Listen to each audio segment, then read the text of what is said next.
coming to you from Desh's Dungeon Workshop, fresh out of the box from MGC. Grimsie42 asked me a few weeks before MGC. There was a little kind of a trade meet get together in Cleveland that he attended, and I had some turbo hardware there that I had recently refurbished more or less, and he asked me if I knew how to recap TurboDuos, and I said, yeah, I've done, probably 5 or 6 of them. It's not a big deal. It's more time consuming, and sometimes there's damage if the caps have been leaking for a while. So he asked if I would recap his Duo. He brought it to MGC, and I brought it home to work on it. So we're going to open it up and kind of see what's going on with it. Typical issue is the sound will get crackly, or you'll have very low sound. Sometimes as the machine warms up, it'll get a little bit better. That's typically, first signs of a for sure cap issue. I hear a lot of people kind of talking smack about the turbo consoles because they're infamous for needing recaps, but in all honesty, any electronics of this period have that issue. It was a bad run of caps at the time. And to be honest with you, there's a lot of different consoles that they're just to the age that they need to be recapped. I mean, Sega CDX, there's numerous ones off the top of my head that have that issue. So we're going to open it up. I'm going to see if there's any obvious damage, and then kind of go through the process of what gets done. So let's see what we got here. We need a game bit.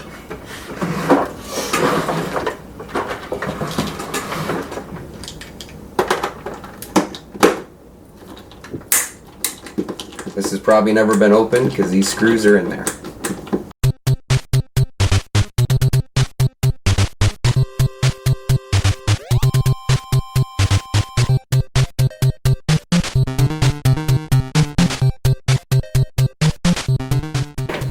Well, Grimsie was kind of telling me it kind of sounds like he either had a TurboDuo himself or maybe had a TurboGrafx growing up, but sold it. And this one still holds some sentimental value to him though, because it's the very system that his cousin owned and he grew up playing it. So it's one he definitely wanted to get rolling. So we'll see what we got and go from there. So.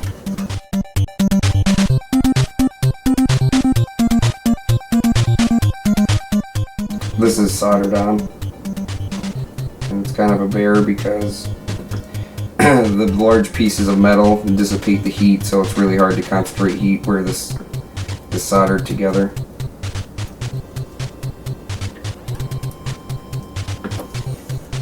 In fact, I don't know that I've ever opened one that still had this intact, so this is a unit that's not been touched for sure.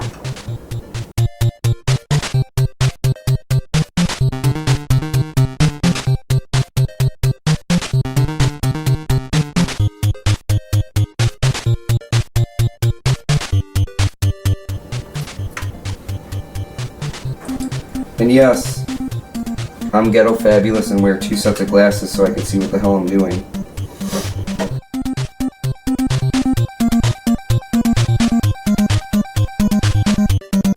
Also, this RF shield was something that was only on the US Duos. The Japanese Duos don't have it, because they don't have to meet government regulations like they do in the good old US of A.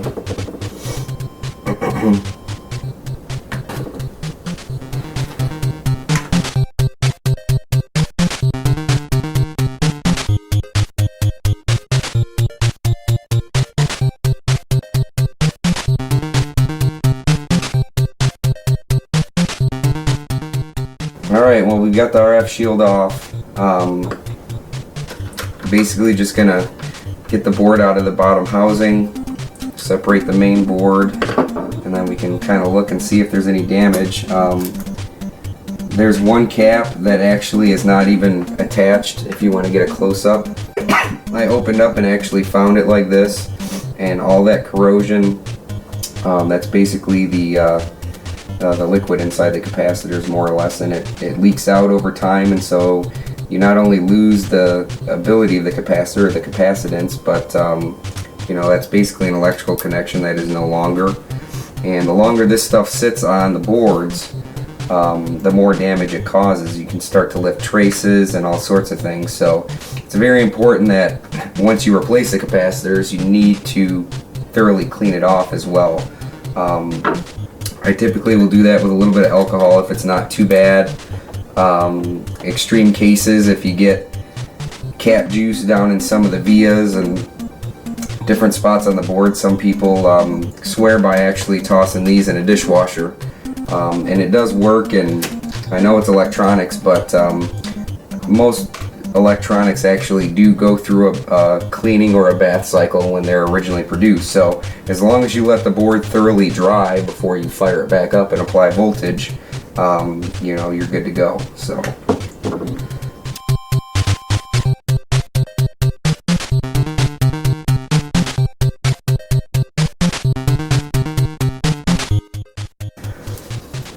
now that we have the board separated, and you might want to get a close-up in here, but obviously this is for sure some damage. You know, at this point, really any of these caps can be going. If you look, these two are also beginning to leak. Which two? These two right here. You can see where the solder pads are kind of discolored. They're not very shiny. So these two caps are leaking. Really, that looks to be about it, which isn't too bad. And typically it's this area that starts. This is part of the sound circuitry. This is actually one of your sound amps right here. This is another sound amp, but this is for the headphone jack. I've actually had some of these where the sound amps have gone bad as well. It's not necessarily common, but I mean, it's an easy part to get a hold of and replace. It looks like this cap is also leaking.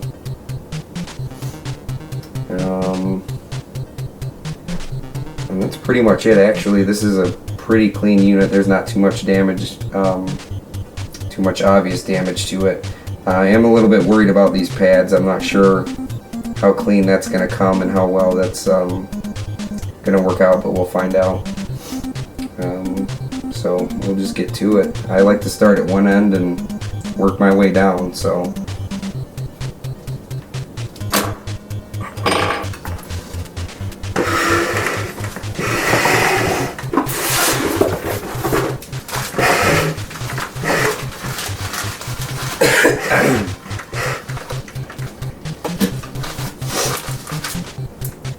now, as far as getting parts,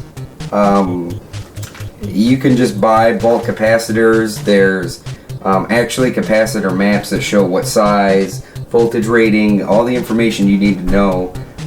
Places like PCEngineFX.com, basically their repair forum is a great forum. I actually like to use Console 5. I know a lot of other people do. You're gonna pay more, but you're getting the package, you're getting exactly what you need, you're getting the convenience of not having to hunt down each individual one. I personally don't care to have a bunch of leftover stuff. I just don't do enough repairs or enough mods to really warrant me having a ton of extra stuff on hand.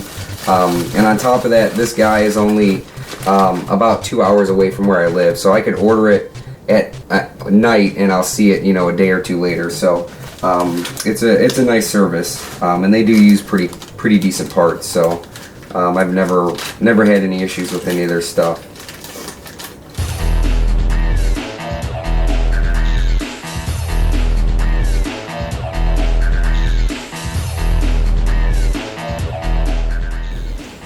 So the typical capacitors that you go with, you know, what's on here originally were aluminum housing, just surface mount caps. You can still buy those, but a lot of people are going to through hole or radial lead caps. I've seen a couple other people go into some newer stuff, which is cool. I just haven't. This is tried and true. It's worked.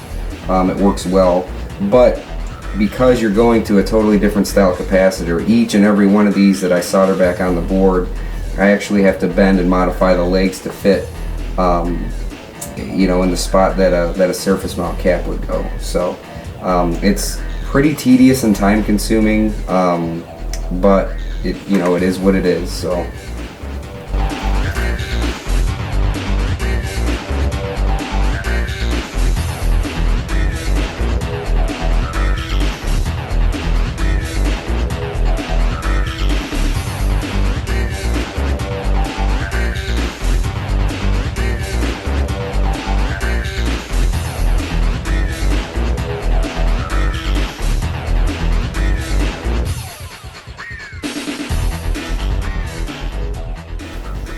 Now I've organized all the capacitors into size and voltage rating, and one thing I didn't mention that you should definitely pay attention to is there are multiple sets of capacitors that have the same microfarad rating or same capacitance, but they have a different voltage rating, and it depends on what portion of the board, so you really have to pay attention to what you're taking off and what you're putting back on.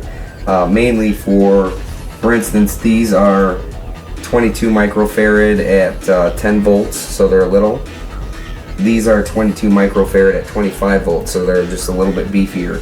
And the main reason you have to be conscious of that is if you were to put one of the smaller capacitors in a spot that required a little bit of a heavier voltage, it can overheat or basically blow out the capacitor. So be very mindful, if you're new or not 100% sure how all this works, be very careful about that. And the beautiful thing about the internet is there's plenty of information out there. Console 5 themselves have Wikipedia pages covering everything that they sell and that kind of stuff. And then of course, if you're working on a specific console, those specific forums are always going to be a good place for good information. So might as well get to it. The first one we're going at right now is one of the little 100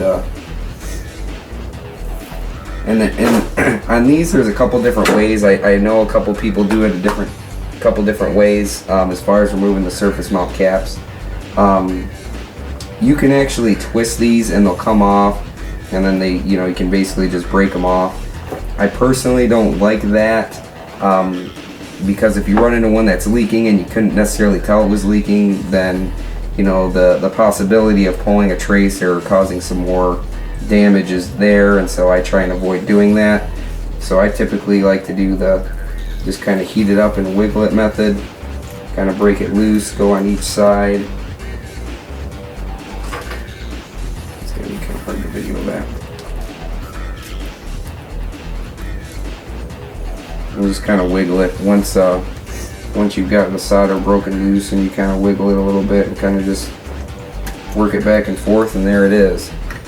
So that's one out of a bazillion on this board to replace. And actually this one's in pretty good shape. There's a little bit of, it actually looks like flux residue, but I'm just going to go ahead and kind of wipe that off anyways. I just like a clean surface to work with.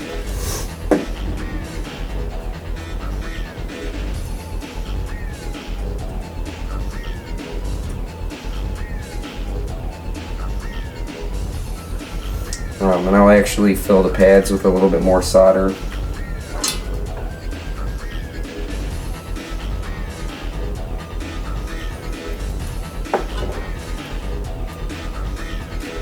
And then modifying these silly things. I kind of have a method down because I've done a few of them, but I've got some needle nose that are about perfect length, and I just kind of go a little bit off.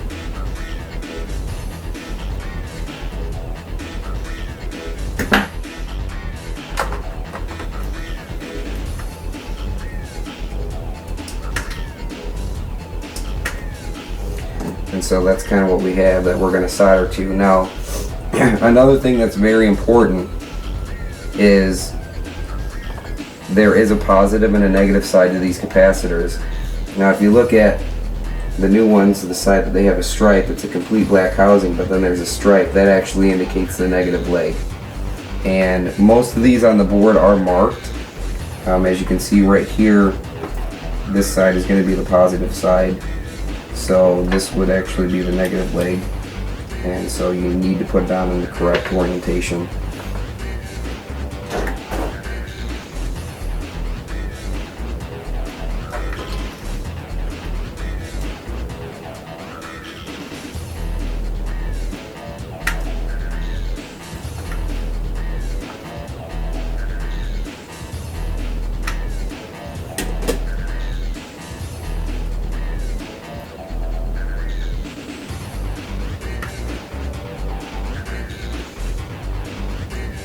That's simple, one down, a million more to go.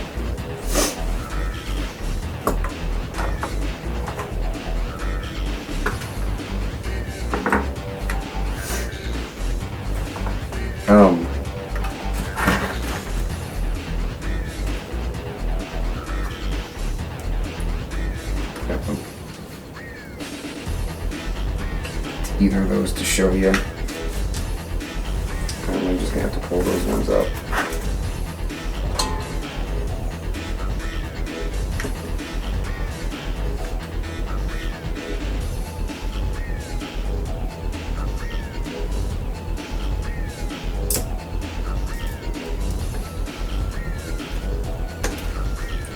Hardest part is working around all these other little ICs and not breaking anything else. Especially when it's not your own, you're doing it for someone else.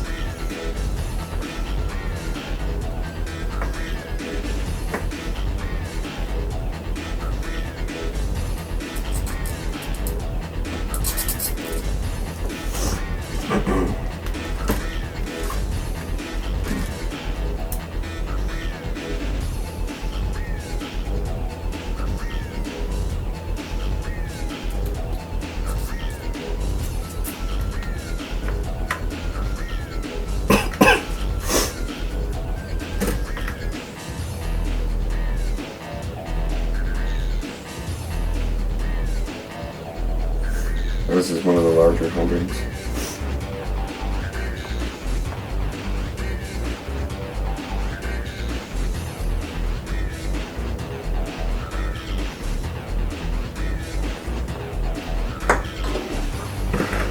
Now this one, the one I just removed is actually a through-hole capacitor. There are a few on this board. So rather than being mounted right to the surface, there's actually holes behind the solder in the board that they go through. So these I don't have to modify much other than just kind of cutting the legs down and lining them up with the holes.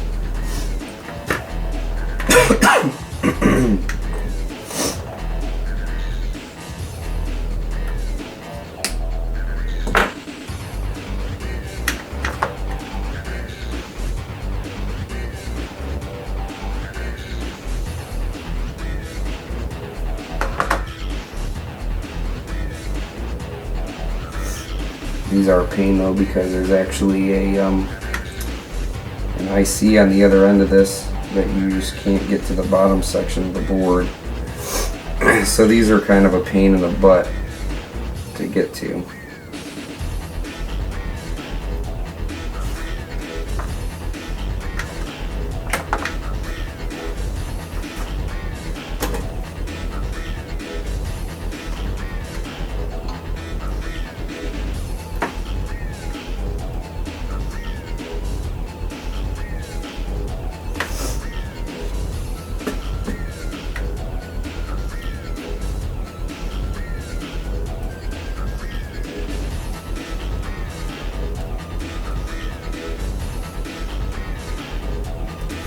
I would like to add just a little bit more before I push them in there.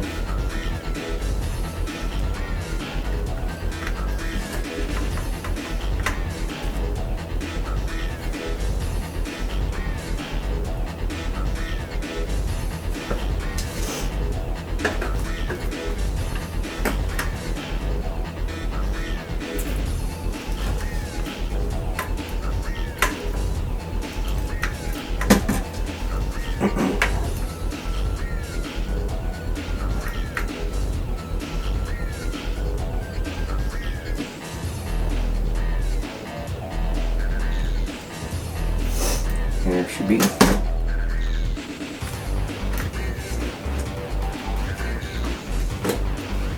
Another through hole right here.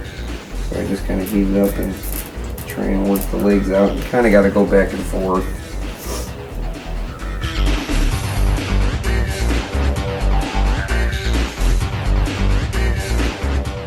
When I first kind of got into console modding, it started as a random occurrence of just something I decided to do. I mean, I've always been into cars, and I used to race, and then I became a father, and there went that time and money to race, and I'm like, I gotta find something to do. And I was messing around in my basement one day, and I found an NES that we had actually bought at a garage sale back in the day. My dad bought it to repair our NES that we had got as kids. And I'm like, well, I'm gonna see what it's gonna take to get this going. And you know, then I started researching stuff online and seeing some of the cool mods and, you know, people adding LEDs and different stuff, and I thought, wow, that'd be kind of cool. I'm gonna do that, and so I did. The first console I ever worked on was an NES, and did some case mods and some LED mods, and kind of learned from there. I mean, that coincided with, at the time I was actually going to school for HVAC.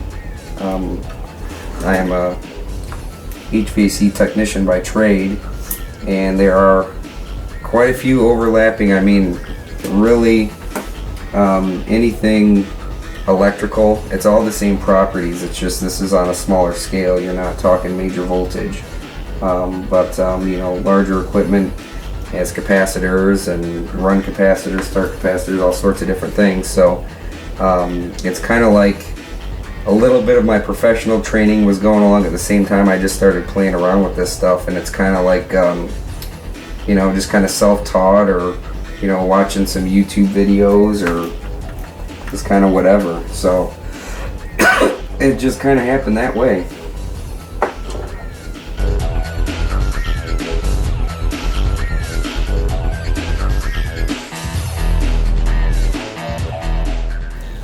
I know what we should do. We should be like Grimsie. We're gonna make you a Cartridge Crusaders headband that you have to wear for like the next 3 videos. I love it. Even if it's like a cheap homemade like paper mache.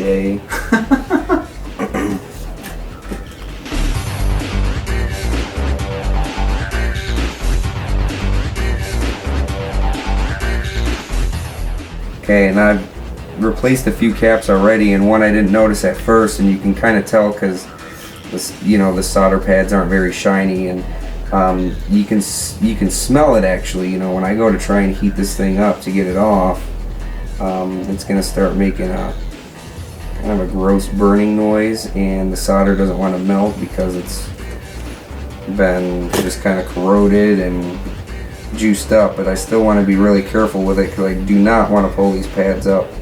Replacing one of these traces sometimes can be a bear to run a new trace. So yeah, a bad one.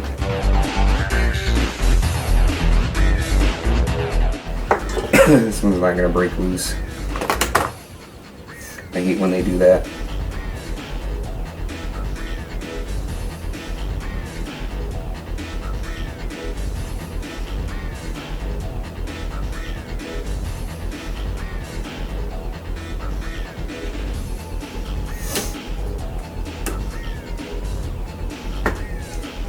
Freaks me out every time.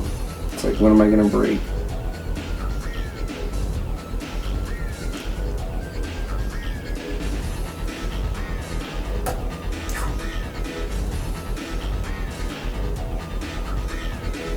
Oh, that trace came up. It's salvageable at least.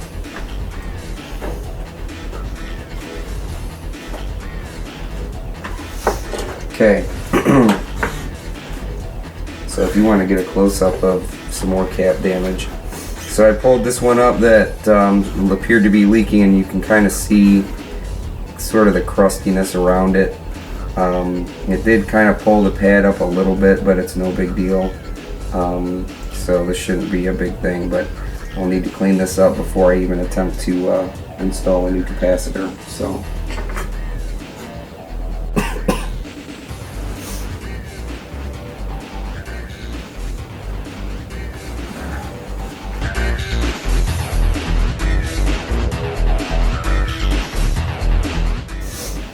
What would you say is the degree of difficulty on this? On this, you know, if you have even, if you're comfortable with the soldering iron, you're fine.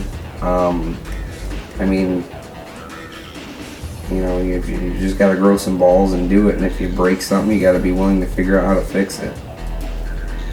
You know, if you're a little bit worried about it, there are plenty of folks that offer this service, and what they charge to do it, they're certainly probably more professional than me and can do it faster than I can.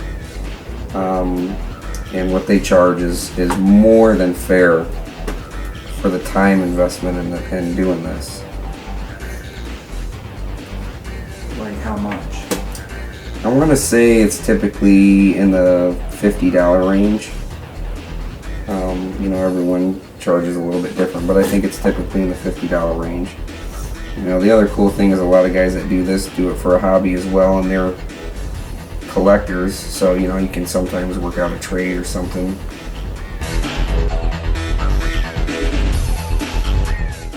Keep that in mind when you spend that thousands of dollars for a sealed TurboDuo, if you ever planned on unsealing it and using it. And even if you don't, if you're just collecting to collect, which isn't personally my bag, I like to play everything that I have, but you know, if you purchase one and keep it sealed, all it's doing is sitting in the box, rotting away.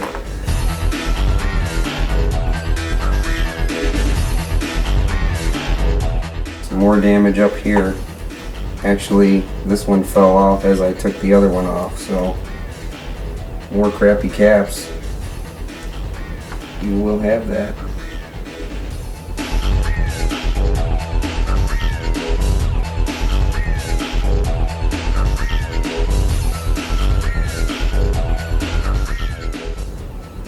So you can see here, this is actually where it's kind of crusted and starting to eat into the board a little bit.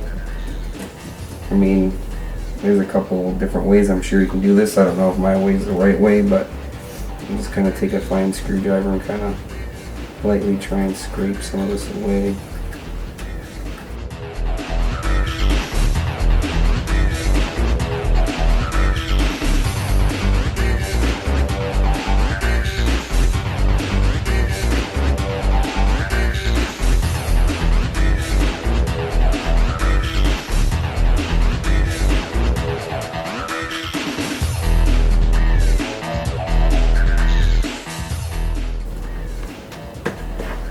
So after scraping on them a little bit, they cleaned up. They'll be salvageable, and we should be in good shape at this point.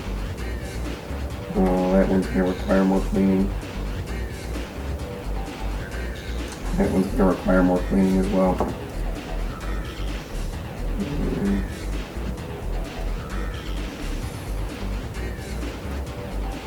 Should be okay. Okay.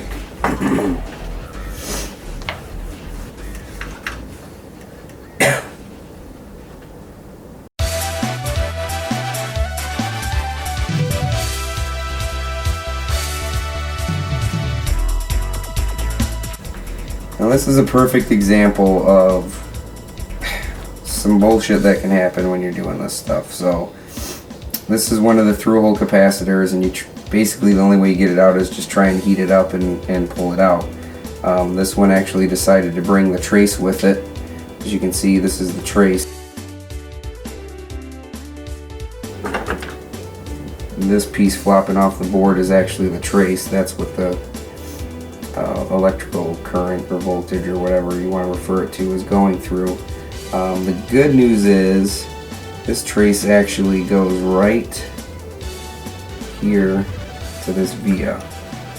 So what I'm going to have to do to repair this is actually kind of scrape this out and solder a jumper wire to it. Excuse me. And just solder a new jumper wire to this capacitor, which is just an extra, one of those extra bullshit things you have to do sometimes. Unfortunately, you know, you can be as careful as you want all day long, but shit happens. So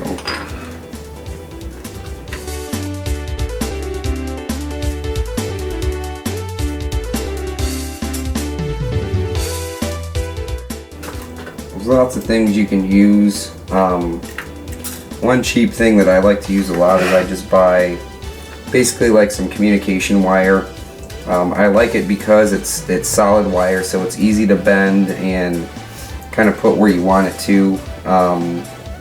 You know, I think this stuff's typically rated for like 12 or 18 volts, so it's plenty more than this is gonna see. So I like to use this stuff. It comes in handy for just such an occasion.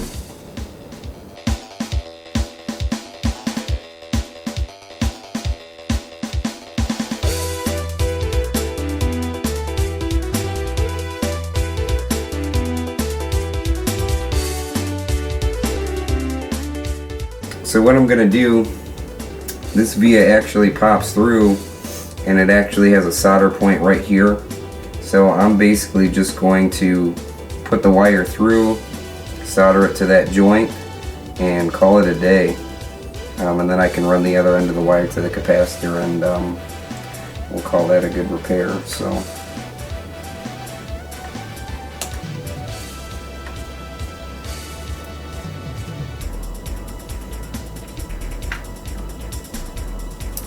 I can get it cut at least.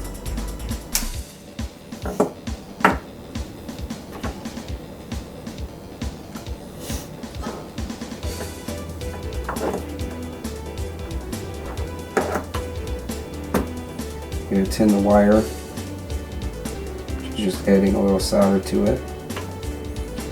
Add a little bit of solder to that point, as much as I can anyways.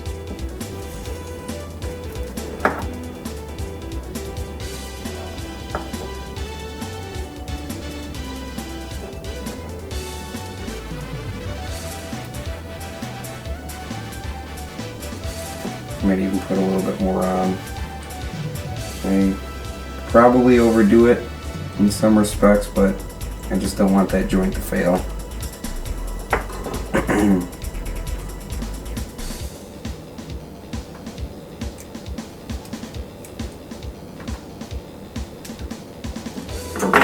And it shouldn't be a problem. You know, it still sits lower than any of the other ICs. I will double check, but it shouldn't touch anything to cause a short to any of the RF shielding or anything, but that should work.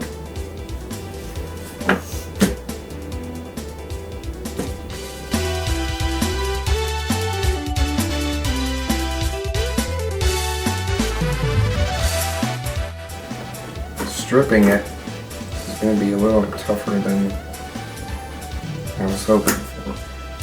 We got her.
got Grimsie's Duo here. We're going to test it out, make sure it's all working good. Just going to use my hookups for my Duo to test it with. And we'll try one of each game. I've been trying to play Raiden. Pretty hard shooter. Good game.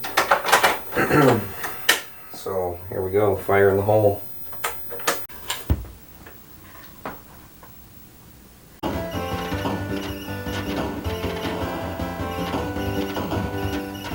Oh, here it is. Couldn't even make it through the first level.